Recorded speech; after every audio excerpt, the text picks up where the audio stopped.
Hi everyone, and welcome back to Rough Rider, where every week I talk writing, self-publishing, and living in a barely literate society. Today we're going to be talking about character dialogue and how you can improve the way you write it for your next novel. So my first piece of advice on how you can write better dialogue is that you shouldn't write real speech. Normally I'd advise that you make your characters as realistic as possible, but not when it comes to their actual dialogue. You really don't want to copy real life speech. Real speech is disorganized, it's messy, it's unclear. People go off on tangents, they contradict themselves, they add unnecessary filler. So what you want to do is emulate real speech without actually writing real speech. Characters who speak too realistically can kind of take away from the point that you're trying to make. It detracts from the point of the conversation. It also sounds sort of amateurish and unfocused. Like, I've read a lot of indie books where the people speak a little too realistically. It sounds like something that would be like a transcript of a real life conversation, and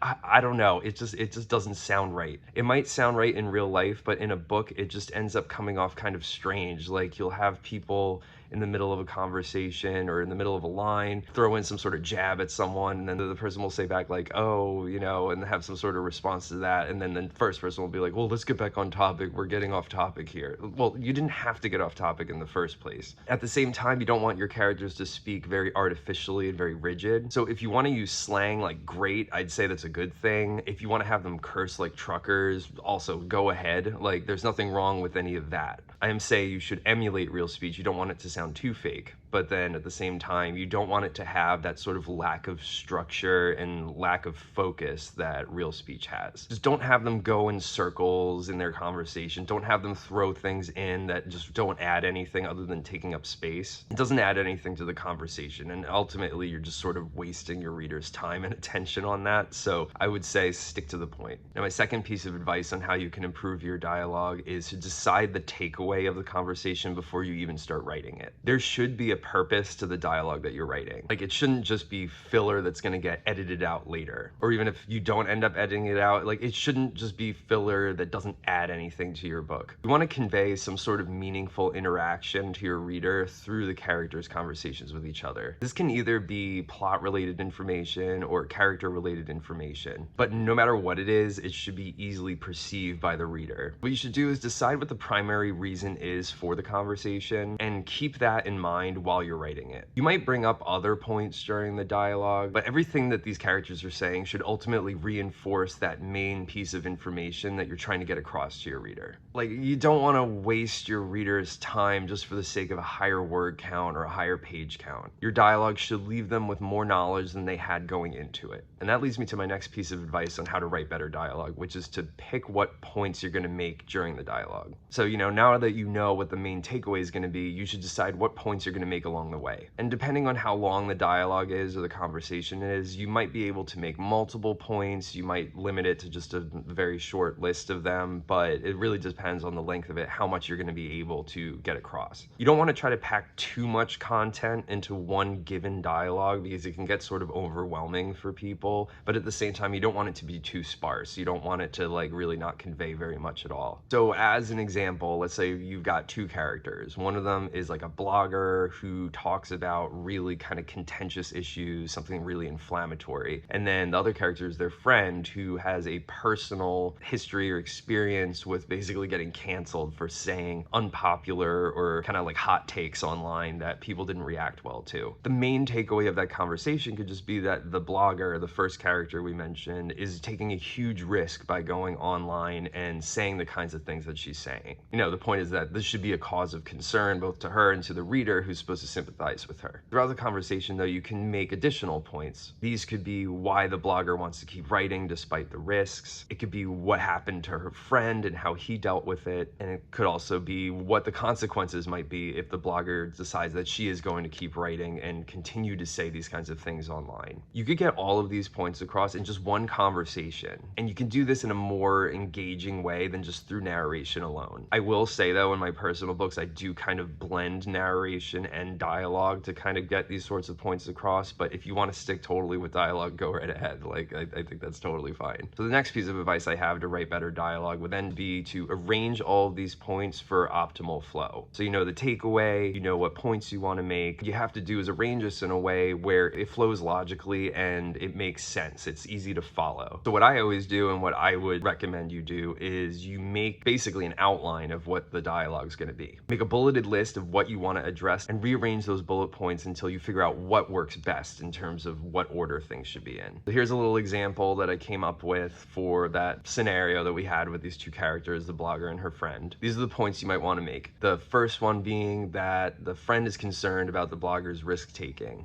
After that, you're going to want to try to express that there's certain consequences the blogger might face if she keeps writing. Then you would have that the friend can speak from experience because he was canceled for speaking his mind. And then finally, the blogger still wants to keep writing despite the risks. Under each bullet point, you then can list a couple of things that you want the character to say. And these can just be paraphrased. You don't have to be writing like the exact words. But this is a way to direct yourself while you're actually writing the dialogue. So continuing that example, when you're trying to say the friend is concerned about the blogger's risk taking, his lines could then be, you know, he's seen the reactions that she's been getting online and it makes him nervous. Then he could talk about the comments she gets are getting more aggressive over time, and that it's only a matter of time before someone actually acts on them. So then when you're trying to talk about the topic of that there are certain consequences the blogger might face if she keeps writing, the friend can reiterate this and say, like, you know, you could lose your job, someone could dox you and leak your information online, people might even start harassing her at home. He then can start saying how he could speak from experience about this because he was canceled. So he can explain that for him, the consequences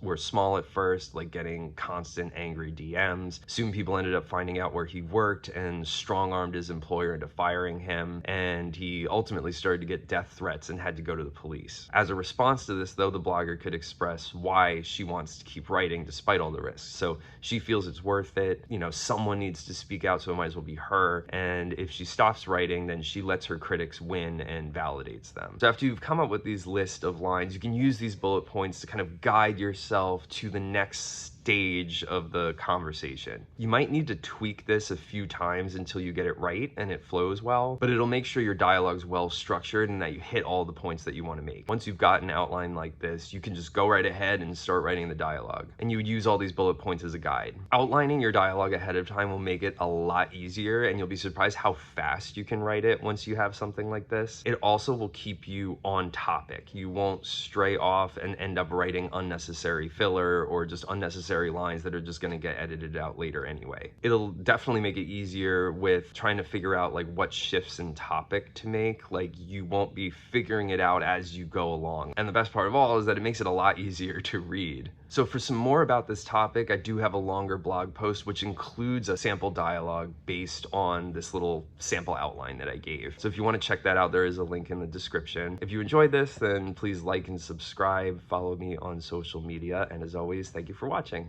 God bless.